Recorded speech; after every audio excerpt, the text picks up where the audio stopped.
All right, ladies and gentlemen, Pally Time 2 and 5 back here yet again, and this time we are going to be doing some Peaceblade Duel Commentary. Now, the whole reason why we're going to be doing some Peaceblade Duel Commentary is because Peaceblade basically, I guess he found out about me somewhere, and he hit me up, and he got a chance to talk to Dracova a bit on the subject too, but he hit me up and he basically asked me for advice. And one of the duels that I advised him most on was Paladin versus Hunter. And what do I think about? Yeah, I gave him advice in the other matchups. I had kind of a chance to see him in the other matchups, and in the other matchups, he went mostly his own way. Like, he followed maybe 25% of my advice, and I guess he felt more comfortable doing his own thing. But as we're going to see here in the Hunter duel, or at least the one that he won, he follows my advice about, let me think, maybe like 60-70% of it, and he does some other interesting and questionable things. 1 second, need a drink of water. Yeah, but for the purposes of just analyzing what you should be doing against a hunter in general, I figured we would observe and commentate on this. So, how do I put this? My advised strategy versus the hunter was that you're going to basically focus on killing the pet first. And what you try to do is you try to put as much damage into the pet as possible. If you have to heal yourself, go ahead and heal yourself. But you keep putting damage into the pet, and one of two things will happen. Either the hunter will have to pull back the pet and heal it, or they'll have to pull back the pet because it's taken too much damage, and they just have to keep it back pretty much almost permanently for the rest of the duel. But 9 times out of 10, what happens is they'll leave their hunter on you long enough that the hunter will get the pet will get low enough when you're still high enough life that you can go all out on killing the pet. And I'm talking using your stun, using your grenade, using your bubble, giving zero shits, and just killing the pet. And the reason why you want to do that is because it's going to be a long duel anyway if you stack all this MP5 gear, which if you're doing a hunter, you should totally be stacking a metric shit ton of MP5 gear.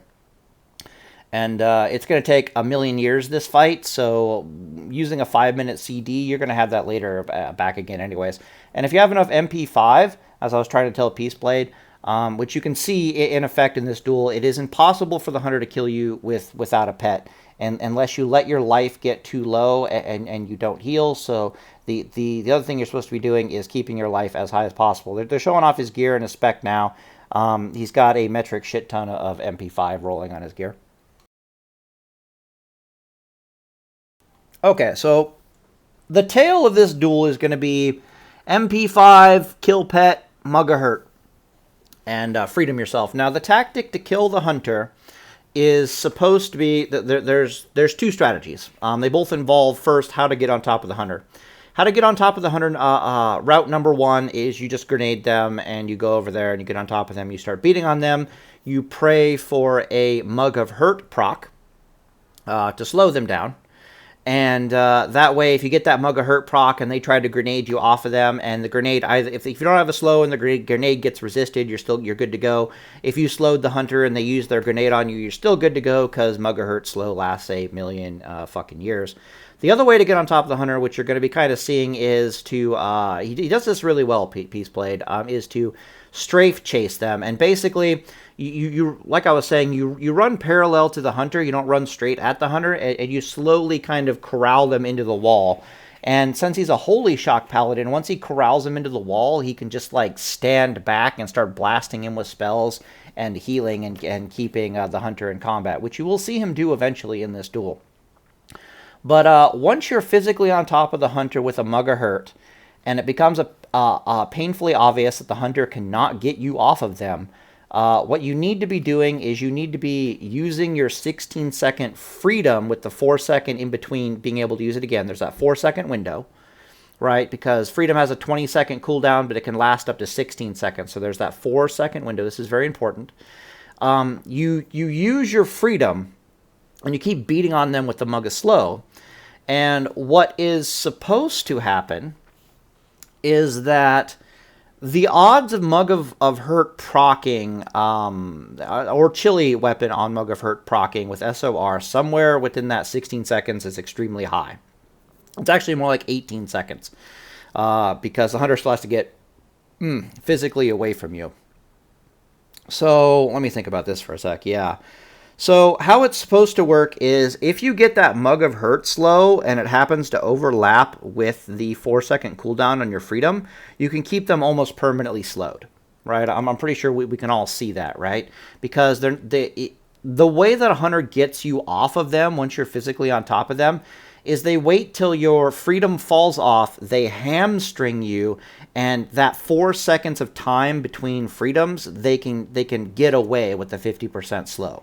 Mug of Hurt makes that virtually impossible, and if you have your 6-second stun on top of that, statistically that makes it even more impossible.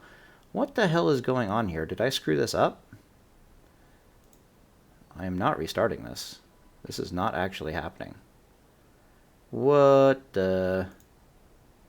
Alright, I'm going to pause and I'm actually going to find the duel because that is hilarious. Well, they just run out there, show their gear, and then they're like, nah. Ha! Alright, I think we're actually recording. 6. Okay, yeah, should be good. Okay, I found it. It's like a million miles away, but I found it. They just had to go out, stare at each other, show what gear they're using, and then we're like, nope. Okay. Let's see here. Whoa. There we go. Alright, so same gear, MP5 heavy. He asked me for some advice roundabout, like, within minutes of starting this duel again, so maybe he changed up his gear a bit between point A and point B, I have no idea. So one thing that we're actually going to see is he did a lot of practice duels, and he was really struggling on mana. And my guess is he didn't really know he was supposed to be cleansing. This is good. He's not cleansing that at all. He's going to be attacking the pet here in a second. That's good. He really should be using a one-hander, not a two-hander, to attack this pet, especially since the shield is actually really useful. That was beautiful. That was a beautiful kill on the pet. I love it. He still has his bubble. That's not very important. What's important is just that he gets high life here, and he just doesn't die. I'm not a fan of the flash of lights. I would prefer a holy light here, just to not mess with it. But maybe he, like I said previously in this duel is gonna slow down in a second, and I can actually start talking about things. But that's improved wing clip there. That sucks, but yeah, it's fine. So he was really concerned about using up his mana. He was losing against other good hunters because he was going And he asked me if he should cleanse Viper Sting no matter what. And then I showed him that. Let me pause it here for a sec because I want to talk for a bit. So I showed him that rank 1 Viper Sting costs 135 mana. To your cleanse is 120 mana. And over the course of its duration, the rank 1 will burn 600 of your mana away. So the answer, do you cleanse Viper Sting no matter what, is, oh god, yes. If you're trading mana 1-for-1 with the hunter because he's Viper Stinging you, you're cleansing Viper Cleanse, Viper Cleanse, Viper Cleanse, and he doesn't have a pet, he's still going to lose that fight simply because you have way more MP5 than him and way more durability than him. So it's going to end, it's always going to end with the hunter being out of mana and the paladin still having mana. All that being said, though, all the bad actions that Peaceblade is going to show during the course of this rather long duel are going to be the result of him being a little too terrified of running out of mana, because in his practice duels he was running out of mana a lot. So what you're never going to, for example, you're never going to see him even one fucking time cast a freedom. So what's eventually going to happen is he's only going to win the fight because Mug of Hurt basically decided to go God mode and proc like 3 times more than it normally would. Which will eventually happen, right? So that is a win condition for us. But it would have been much easier, as we're watching here, if once he gets on top of this hunter with Mug of Hurt, if he just did the freedom thing. But you're not actually going to see him doing it. So the white glowy thing is the Mug of Hurt. They're showing it right now. So you notice he was on top, and he didn't use a freedom at all. So that was potentially a chance to kill the Hunter. So we'll see how long it takes for him to get the next one. So hopefully he's going to start strafe chasing this Hunter in a second. Okay, cool. Use a rank 1 to get him out of stealth. Hopefully that was a rank 1. Okay, blast him. Oh, he can't move. Okay, yeah, but you see him, he's just not using freedom. He's just conserving his mana. This is still fine. He's conditioned to get on the Hunter now. Might just be the good old grenade cooldown. And I don't like the fact that he's low life and the Hunter's a million years away. Just heal to full. Like right here, just take the time to heal to full. Don't give the Hunter any real hope or any real chance. It's also good that he's keeping pressure. He doesn't want him to drink again. But every time he's shooting, you should be healing. Like, that is the moral of the story. But yeah, he's just taking his time. I think he's given up on everything. He's just going to go for a grenade. Peaceblade is actually extremely good at trinket swapping. He's one of the best paladins I've ever seen at trinket swapping. He's probably better than Drakova, who's the second best paladin I've ever seen at trinket swapping. I'm not very good at trinket swapping. I'm kind of a lazy bastard who just likes to stay in one gear set and chillax. So Peaceblade, in my personal opinion, he's still not comfortable with the MP5 playstyle. He still is not showing faith in the MP5 yet. But he'll start doing it in a bit. For sure. Let's see. Okay, he's on top of him. Yeah, right there. He should be using freedom. But you can see the trinket swap comes through clutch. He hasn't used a Mug of Hurt yet. He'll be thinking about it in a second, I imagine. Holy crap, you can scatter shot at point blank range? That's bullshit. I had no idea you could do that. That's bullshit. Run as fast as you can. You can't out-mana us. We're the Paladin, man. Was that a grenade? Must have been. What the? Did he just use a grenade for shits and giggles? Okay, that's stupid. Yeah, but you see, he's not using freedom at all. He still doesn't really trust in the MP5 quite yet. He doesn't really realize the power. So the moral of the story is there's Mug of Hurt going off. Basically, the moral of the story is he in Frost Resist Aura? Okay, so we got Bubble. Got some more trinkets. I'm not sure if he's in Frost Resist Aura or not. You really should be. You really need to be. Once the Hunter starts getting low on mana, you just sit in Frost Resist Aura permanently during the duel, because if you resist an Ice Trap, it's really bad. Okay, miss or a resist. That happens. Do. There's a Demo Rune. Oh god, Demo Runes and duels, don't get me started. Do. I would not be surprised if his bop is off cooldown, so he's probably safe here. But he's also a Holy Shock Pally, so he's just going to Holy Shock heal himself, yeah. Yeah, so this is also why I like keeping my health really high, because I don't want to give the Hunter a chance, because the Hunter can always, like, crit you, and then the duel just ends. You just don't mess around with that. Just keep your health high. Worship the blue, worship the MP5. Okay, now we're strafe running. So the nice thing about the tanky MP5 build is that even if you're dumb as a box of rocks and you can't really figure out what you should be doing to kill the Hunter, it gives you all the time in the world you need to improve your strategy during the course of the duel. And we can see Peaceblade getting better and better and better at basically what he is up to during the course of this fight. Let's see here. Battle Chicken, okay. Freedom. We really need freedom here. And the opportunity to win is gone. So that's like 2, maybe 3 opportunities that he could have won easily with freedom. But he's, again, he's really, really gun shy with the mana. But that's kind of okay. I mean, it's only a matter of time, basically. I did not like again, I really didn't like the fact that we saw Free One actually have a chance to win there, right? Like, he let his, I do not like this. Yeah, okay, good. Keep your mana around 70%. If your my bad. If your health drops below 70% versus a Hunter, it's time to heal. Like, that is my rule of thumb, especially if the Hunter still has enough mana to make some plays. But Peaceblade has Holy Shock, and I don't have Holy Shock on my Paladin, so that might make it so that he's actually doing the smart thing and letting it drop a little lower. So I could be just stupidly in error with that. This is actually really good because the hunter fails to kill this pet, but this pet will keep the hunter in combat for like a million years. Like, you can see how long it took him to get out of combat, and he's still trying his best, but it's only a matter of time. Pink. All right, so where's Peaceblade at? Okay, yeah, we're good. Peaceblade, maybe he could have done a little drink movement on the way over here, but it doesn't matter. I'm gonna pause the video here because I think the hunter's about to die from a series of Mugahurt just coming in terrifyingly. I'm not a big fan of critiquing serviceable plays. All right, let me spell this out real fast. I'm not a fan of critiquing serviceable plays.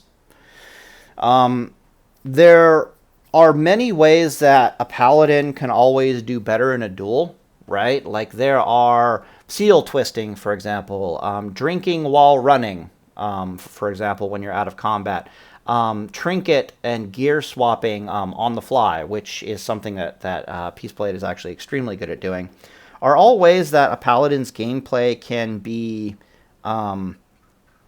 definitively improved.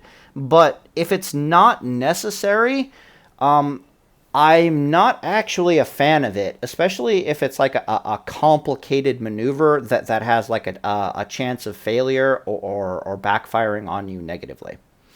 So, for example, I'll straight up say it. Only if you're at the highest levels of your paladin play should you even be attempting stuff like that. So a lot of the things that Drakova likes doing are, in my opinion, only really viable because he's at the highest. They're viable for him because he's at the highest end of the skill level, right? He's already a master of all the other little things that he can add additional little things on top of the little things.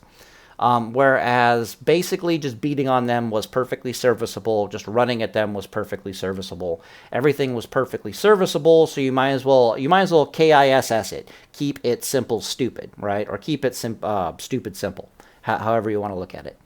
So, despite the fact that I could be critiquing Peaceblade in a bunch of little ways, as you can see, it's still perfectly serviceable.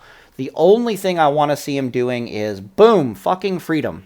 So you can see how Mugahurt comes in clutch here, and that's going to end out the duel. But if freedom hadn't come in clutch there, it wouldn't be the end. So he could have ended this duel a lot sooner if he was just freedoming.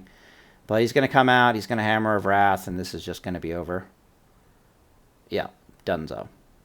Okay. Welcome to the power of Mugahurt. Alright, so we'll skip forward to the second duel, and the only mistake with the second duel is, what I was basically telling Peaceblade is kill the pet first, it's okay to go all in on killing the pet first. I told him that like 7 times, like I kept repeating it over and over again, but during the first time I said that the strategy is you beat on the pet until you see the hunter trying to pull the pet away, and then you go for the stun and you go for the kill, and then you kind of register, can I kill the pet with a bubble? Should I use bubble? Blah, blah, blah, blah, blah. That is the strategy here. So I don't know if Peaceblade gets cocky in this next duel with his DPS, or if I screwed up and I said, like, I only mentioned that aspect of it, like beat on the pet for a while first until they decide to pull it away and then go all in on killing the pet. If I only said that initially and then just kept repeating like 5 times, I'll go all out on killing the pet, go out on killing the pet, go out on killing the pet. So I don't know if it's my fault here or if Peaceblade's just getting cocky, but what we're about to see is he just goes ham from the word go to kill this pet.